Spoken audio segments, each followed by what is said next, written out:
Femme de Dieu, bonjour à toi et bienvenue sur le podcast de la femme victorieuse. Mon prénom c'est Jessie et je suis la fondatrice de LFV. Aujourd'hui, nous allons parler de l'évolution de la femme, des saisons de la femme, d'accord?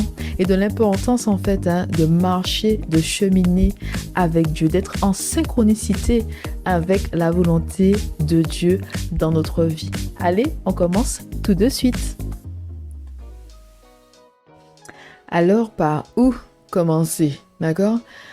Tout d'abord, nous sommes dimanche 26 mars, il est 2h du matin. Et oui, je viens en fait, j'ai enregistré un épisode un peu plus tôt, d'accord? Vers 23h. Et l'épisode, il est prêt, tout ça. Et j'avais autre chose sur mon cœur et je me suis dit, tu sais quoi, je vais l'enregistrer maintenant.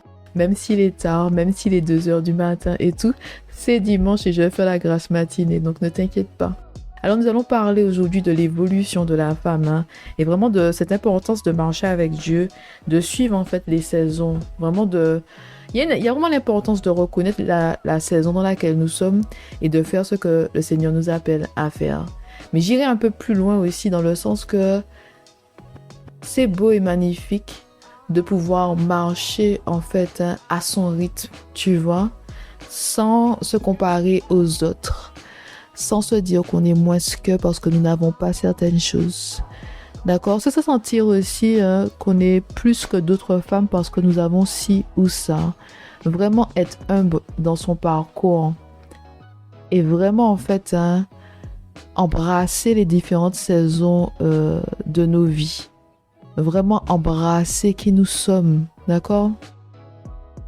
Et j'ai décidé d'enregistrer cet épisode parce que je partageais aujourd'hui lors d'une conversation la beauté de la marche avec le Seigneur, mais aussi la beauté en fait dans l'évolution de la femme qui marche avec Dieu, qui connaît son identité en Christ, qui ne cherche pas à impressionner d'autres personnes. Tu sais, j'ai vraiment évolué à mon rythme en fait. Que ce soit dans mon style vestimentaire, que ce soit dans mes choix de vie, que ce soit dans mon apparence physique. Je me rappelle quand j'étais au collège, je mettais un crayon noir sous mes yeux. Après ça, j'étais pas trop maquillage et tout, mais j'aimais bien mettre un crayon noir sous mes yeux, tout ça. Après ça, je faisais le trait sur les paupières et tout.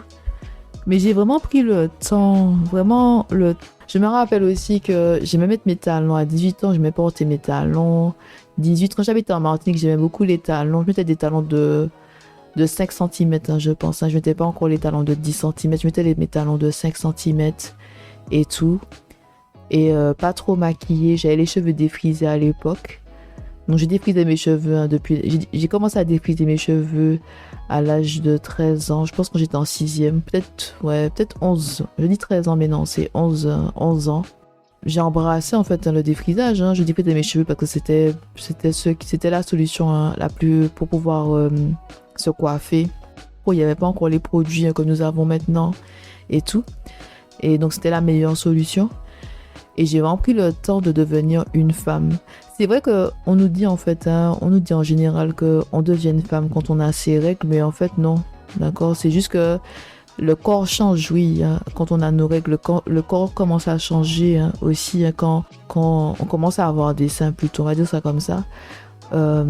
C'est vraiment la féminité et tout, mais c'est pas parce que le corps change que nous avons la mentalité d'être de la femme tout simplement. Et c'est vrai que dans la société dans laquelle nous vivons, dans ce monde, pas dans toutes les sociétés, pas dans tous les pays, mais en tout cas il y a cette volonté de brûler les étapes, d'aller vite, de se maquiller trop tôt, de faire certaines choses trop tôt, de même se dénuder aujourd'hui. Il y a vraiment ces influences pour se dénuder, pour se maquiller trop tôt, pour agir comme des femmes alors que nous ne sommes pas des femmes encore.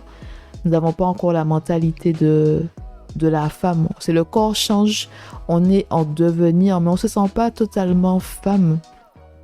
Quand je dis ça, c'est dans le sens que il y a un moment dans ma vie, hein, vers 28 ans, je me suis dit, je me sens vraiment une femme. Mais comme si c'était dans, dans, I want to say like the completion, d'accord? C'est comme si le puzzle était fait. C'est-à-dire que, oui, j'étais une femme en devenir, d'accord?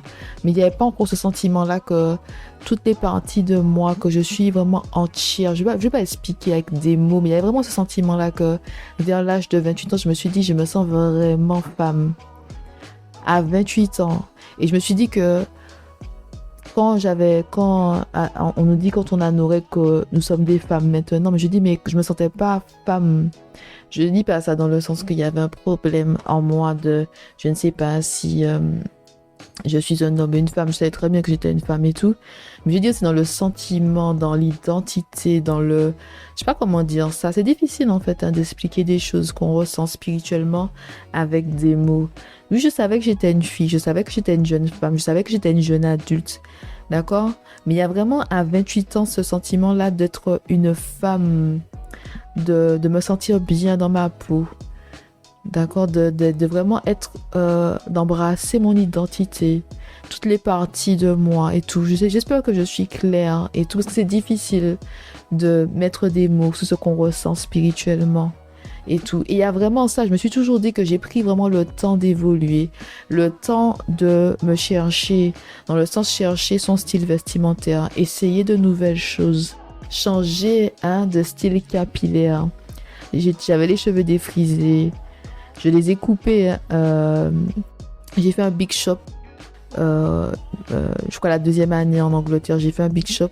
Je les ai laissés repousser. J'avais vraiment un afro, c'était vraiment magnifique. Et je les ai coupés en 2017. J'ai les cheveux courts pendant 2 ans. Et après, je pense que c'est fin 2019, je les ai laissés repousser. J'ai laissé mes cheveux pousser. D'accord? Et depuis, en fait, l'année dernière, je les lisse et tout.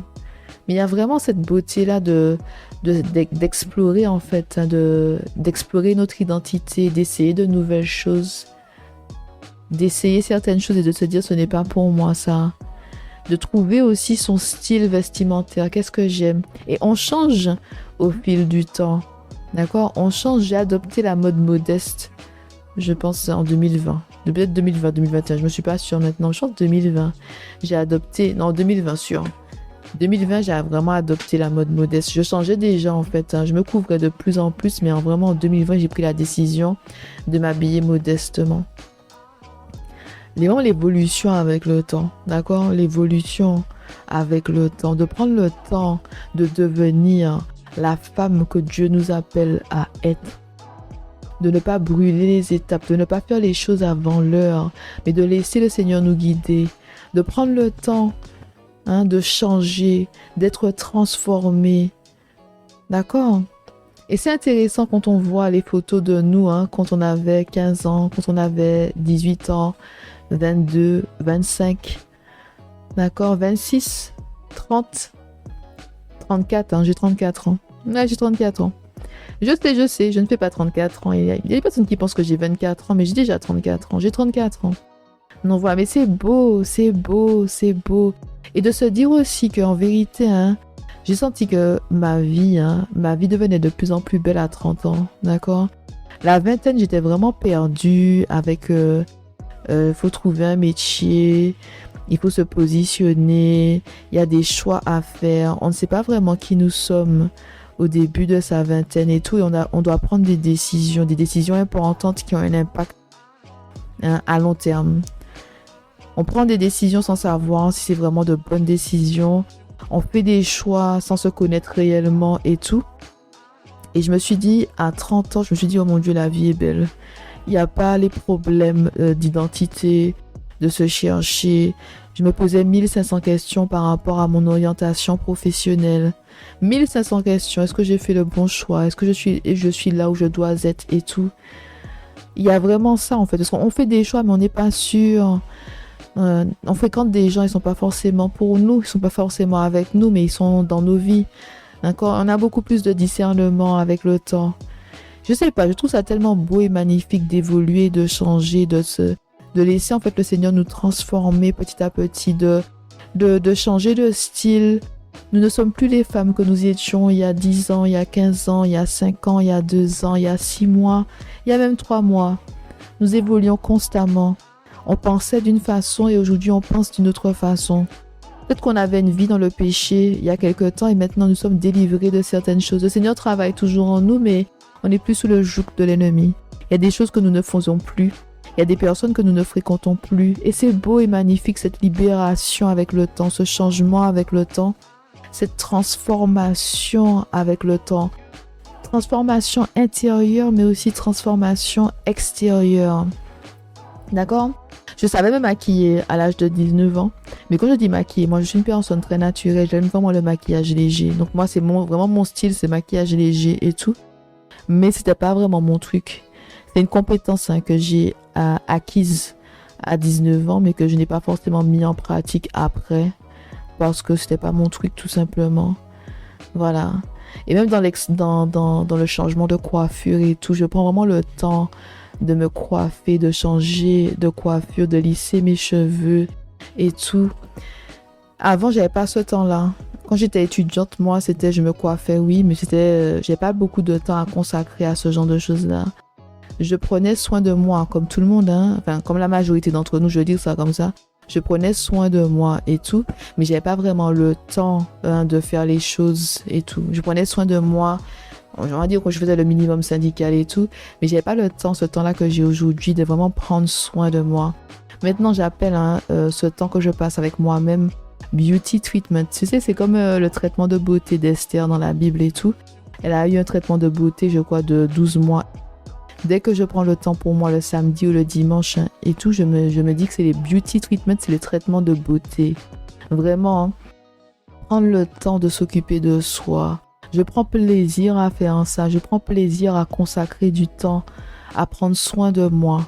D'accord ? Avant, je le faisais parce qu'il fallait le faire et tout, mais j'étais tout le temps busy, tout le temps occupée, tout le temps entre deux choses. D'accord ? Parce que ça dépend aussi des saisons de la vie. Hein, d'accord ? Il y a des saisons où j'étais étudiante, saisons où je commençais à travailler et tout, saisons où j'avais des cours de danse. Saison où je travaillais beaucoup, 40 heures. Quand je rentre chez moi, ben voilà, je fais le nécessaire, mais je ne peux pas faire plus parce que je dois aller dormir le samedi. Mais quand je travaille 40 heures, que je fais des heures supplémentaires, ben le samedi, j'avais envie de me reposer. Le dimanche, je me préparais pour travailler. Donc, je n'avais pas vraiment ce temps-là. Je faisais les choses, le nécessaire. D'accord ? Nous avons toute une petite routine. Donc, j'avais ma petite routine, mais je n'avais pas vraiment tout ce temps pour faire les traitements de beauté. Le temps, d'accord, de lisser mes cheveux. Avant, je voyais ça comme si c'était vraiment une corvée et tout, de lisser ses cheveux, d'aller chez la coiffeuse. J'aime pas trop aller chez la coiffeuse parce que je trouve qu'on perd beaucoup de temps. Moi, c'est pas mon truc, hein. Je juge personne et tout. Mais voilà, je trouve que j'ai plus cette force-là. J'ai passé tellement de temps dans les salons de coiffure quand je défrisais mes cheveux qu'aujourd'hui, j'ai plus cette force-là d'aller m'asseoir et d'attendre mon tour, tout simplement. J'aime vraiment faire les choses toute seule. J'ai appris à épiler mes sourcils toute seule durant la pandémie parce que justement, durant la pandémie, tout était fermé parce que c'était pas considéré comme des choses essentielles, aller dans les salons de beauté. Et j'ai dû apprendre en fait à épiler mes sourcils.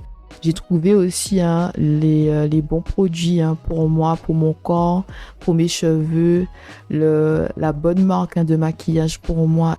Donc j'ai vraiment pris le temps durant la pandémie de chercher les bons produits pour moi, pour les cheveux, le maquillage, le corps et aussi le corps. Changer ma routine. Au lieu d'utiliser par exemple de la crème, j'utilise de l'huile pour le corps, vraiment de l'huile d'amande douce pour hydrater ma peau. Trouver aussi changer de routine par rapport au visage et tout. Et c'est vraiment la pandémie, avec tout le temps qu'on avait, que j'ai exploré, j'ai cherché de nouvelles choses. Ce temps de repos a été aussi une renaissance pour moi. Je ne sais pas si ça a été le cas pour toi, mais ce temps de repos, c'était difficile mentalement durant la pandémie parce qu'on ne savait pas quand est-ce qu'on allait sortir de là.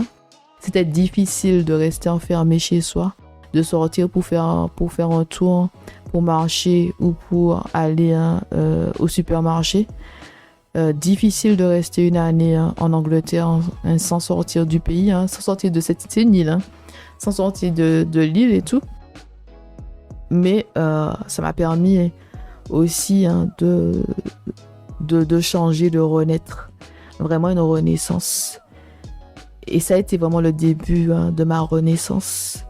Le début d'une renaissance. Le début d'une renaissance. Le renouveau. La restauration. Dieu nous restaure. La restauration a commencé en 2020.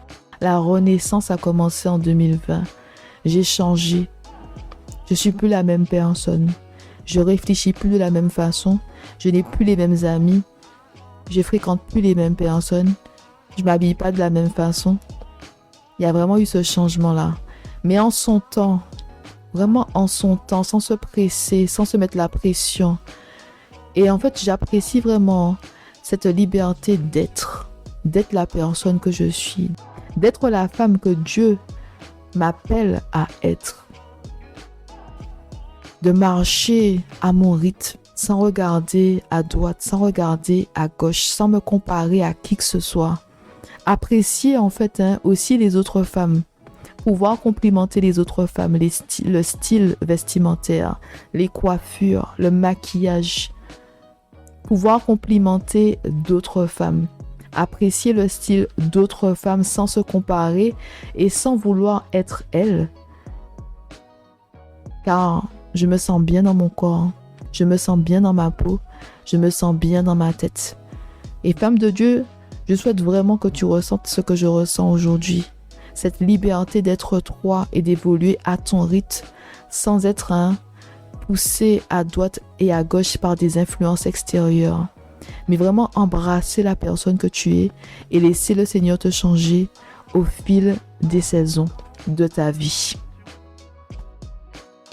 Femme de Dieu, c'est tout pour aujourd'hui.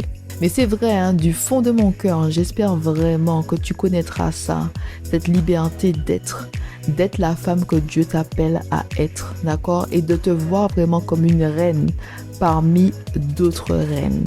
Donc n'oublie pas que la femme victorieuse, c'est la transformation, l'élévation, le positionnement et la victoire avec Dieu. J'insiste sur la victoire avec Dieu, d'accord?